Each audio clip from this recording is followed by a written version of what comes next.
Sadece asas.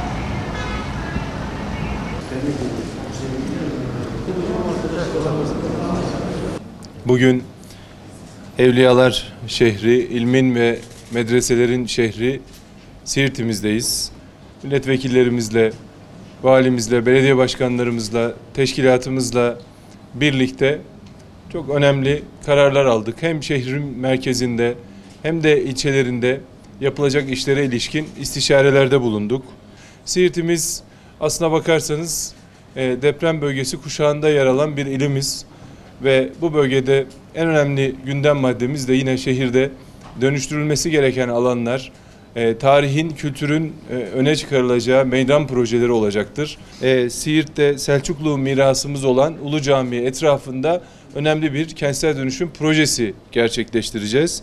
Ülkü, Karakol ve İnönü mahallelerini kapsayan ve toplamda yaklaşık 800 bağımsız birimin olduğu, bunların yarısı konut, yarısı ticari üniteden oluşuyor.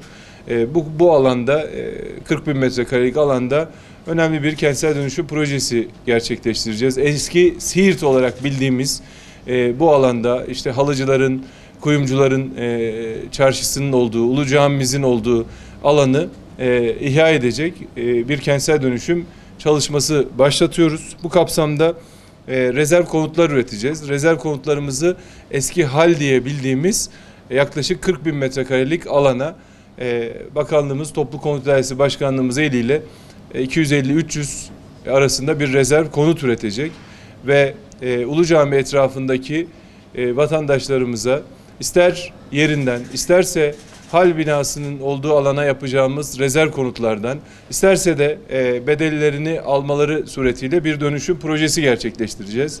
Yapacağımız projelerimiz gönüllülük esasına göre olacaktır. Vatandaşımızın rızası çerçevesinde yapılacak. İnşallah yıl sonuna kadar tüm görüşmeleri, projeleri valiliğimiz, belediyemiz eliyle yürüteceğiz ve akabinde Kentsel Dönüşüm Genel Müdürlüğümüzün hazırladığı projeyi yine Toplu Konut Dairesi Başkanlığımız eliyle inşasını Mart ayında, 2021 yılı Mart ayına kadar yapmak istiyoruz.